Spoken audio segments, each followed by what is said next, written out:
Hello students, Rajesh sir edu point में आप सभी का स्वागत है। पिछले वीडियो में आपको 12 क्वेश्चन दिए गए थे हिंदी के, जो बहुविकल्पीय 20 नंबर के आने वाले हैं नए एजुकेशन पॉलिसी के तहत। इस साल आप में जो पेपर बदला हुआ है, तो सबसे पहले आपको OMR सीट में 20 क्वेश्चन करके आपको भरने पड़ेंगे। उसी का मैं प्रश्न तैयार कर रहा हूँ। इसके पहले पार्ट 1 आप देख लीजिएगा। अगर इस बार आप नए हैं चैनल पर तो सब्सक्राइब कर लीजिएगा। 12 क्वेश्चन और मैं लेकर के आया हूँ। इसके बाद फिर पार्ट 3 मैं लेकर के आऊँगा, उसमें भी लगभग 12 क्वेश्चन होंगे। तो ऐसे करके 4-5 पार्ट मैं बनाऊँगा, लगभग 100 क्वेश्चन के आसपास। तो इस तरह से आइए देखते हैं कि इसमें पार्ट 2 में कौन कौन से महत्वपूर्ण प्रश्न मैं ले करके आया हूं, और इसको एक एक करके ध्यान से पढ़ लीजिएगा। आपके परीक्षा में 100% इसी में से प्रश्न पूछे जाएंगे, अदरवाइज कहीं और से नहीं पूछे जाएंगे। चलिए देखते हैं। देखिए, पहला क्वेश्चन कह रहा है सन्यासी उपन्यास किसकी रचना है। तो पहले ये देख लीजिए, ये मैंने खुद क्वेश्चन को बनाया है और आपके सिलेबस का क्वेश्चन है। इसमें ये नहीं है कि इधर उधर का, और मैंने एक प्रश्न में दो तैयार तैयार किया। ये 12 नहीं है बल्कि 24 प्रश्न है। आप ध्यान से देखिए, मैं आपको समझाता हूं। इसमें जो यहाँ लिखा हुआ है, ध्यान से देखिए, सन्यासी उपन्यास। आपको पता है परीक्षा में पूछेगा कि सन्यासी किस प्रकार की विद्या रचना है। तो विद्या यानी समझ लीजिए कि उपन्यास है। पूछेगा सन्यासी किस प्रकार की विद्या रचना है, तो वो है उपन्यास। तो आप दूसरा क्वेश्चन पूछ रहा है, देखिए सीधे सीधे, सन्यासी उपन्यास किसकी रचना है।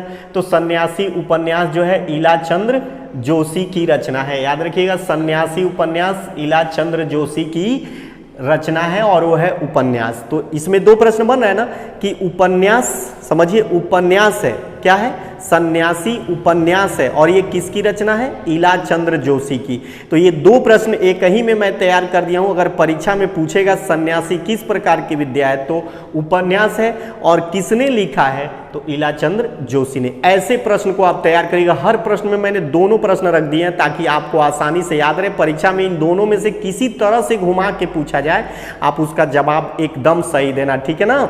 हार मत मानना, मेरे साथ हो, तैयार रहो, हारना नहीं है, मेरे साथ हो तो हारने नहीं दूंगा तुमको। चलो यहाँ देखो, मैला आंचल उपन्यास किसकी रचना है। देखो यहाँ भी है, मैला आंचल है, उपन्यास है, और ये विद्या है उपन्यास। तो ये किसने लिखा है, तो यहाँ ध्यान से देखिए, फणीश्वर नाथ रेणु ने इसको लिखा है। मैला आंचल उपन्यास है, फणीश्वर नाथ रेणु ने इसको लिखा है। यहाँ देखिए, मेरी यूरोप यात्रा, यात्रा वृत्त किसकी रचना है। तो यहाँ देखिए, मेरी यूरोप यात्रा एक तरह की यात्रा वृत्त है, ये विद्या है, और इसके लेखक हैं राहुल सांकृत्यायन। अब चलिए देखिए, इसमें है उसने कहा था, कहानी किसने लिखी है। उसने कहा था, कहानी किसने लिखी है, ये कहानी है, याद रखिएगा, किसने लिखी है, तो आपके चंद्रधर शर्मा गुलेरी ने लिखी है। अब आते हैं हम लोग इसमें 5वां क्वेश्चन में। तो 5वां क्वेश्चन क्या कह रहा है आपका, भूतनाथ तिलिस्मी उपन्यास। देखिए, तिलिस्मी उपन्यास कहलाता है। पूछेगा भूतनाथ किस प्रकार की विद्या रचना है, तो आप कहेंगे तिलिस्मी उपन्यास, उसमें ऑप्शन होगा। अगर नहीं होगा तो ये जरूर पूछेगा भूतनाथ किसकी रचना है, तो आप लिखेंगे देवकी नंदन खत्री। क्या भूलूं क्या याद करूं किसकी आत्मकथा है। फिर यहाँ देखिए, क्या भूलूं क्या याद करूं, मोस्ट इंपॉर्टेंट है, ये आत्मकथा है, याद रखिएगा, आत्मकथा है, और किसने लिखा है, तो हरिवंश राय बच्चन ने लिखा है। कलम का सिपाही किसकी रचना है, तो यहाँ देखिए, कलम का सिपाही अमृत राय ने लिखा है। और ये देखिए, आषाढ़ एक दिन नाटक किसकी रचना है। आषाढ़ एक दिन नाटक है मोहन राकेश की, याद रखिएगा, बहुत इंपॉर्टेंट है। और लहरों के राजहंस नाटक है एक प्रकार का, ये भी एक प्रकार का नाटक है, याद रखिएगा।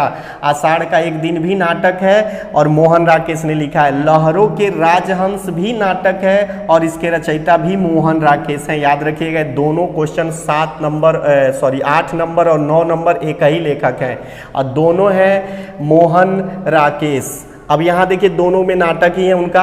आवारा मसीहा जीवनी किसने लिखी है, तो याद रखिएगा, आवारा मसीहा जीवनी विष्णु प्रभाकर ने लिखी है, इस बात को मत भूलिएगा, आवारा मसीहा विष्णु प्रभाकर। अब आते हैं क्वेश्चन नंबर 11 पे। नदी प्यासी थी, ये किस नाटक है, नदी प्यासी थी एक नाटक है, इसके रचनाकार कौन है, धर्मवीर भारती हैं। प्रश्न संख्या 12 है, देखिए कह रहा है गेहूं और गुलाब निबंध किसकी रचना है। गेहूं और गुलाब एक निबंध है, याद रखिएगा। और ये लिखा है राम वृक्ष बेनीपुरी। तो इस तरह से आपके देखिए 12 क्वेश्चन इंपॉर्टेंट हमने टिक लगा दिया, कौन किसका सही है आप भी टिक लगा लीजिएगा लिख करके।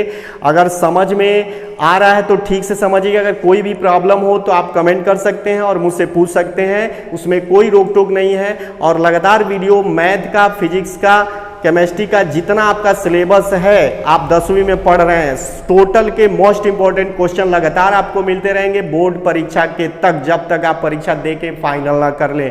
हर एक प्रश्न का क्वेश्चन जो सबसे, हर एक क्वेश्चन जो सबसे इंपॉर्टेंट है वो उसका जवाब आपको यहाँ मिलता रहेगा और मैं वही तैयारी में लगा हूँ। बस एक बार जुड़ जाइए मेरे चैनल से, अगर नए हैं तो सब्सक्राइब कर लीजिए, लाइक जरूर करिए। इस तरह से अगले वीडियो में फिर मिलेंगे, हम आपसे जल्द मिलेंगे। हर रोज पर डे लगभग 2 वीडियो आपको मिलेगा, 10वीं या 12वीं का पर डे मिलता रहेगा। 10वीं से तो भी मिलेगा, 12वीं का तो भी मिलेगा, यानी सप्ताह में 3 दिन 10वीं, 3 दिन 12वीं का जरूर वीडियो आपको मिलेगा, चाहे इंग्लिश से मिले, चाहे हिंदी से, चाहे गणित से, मिलेगा जरूर।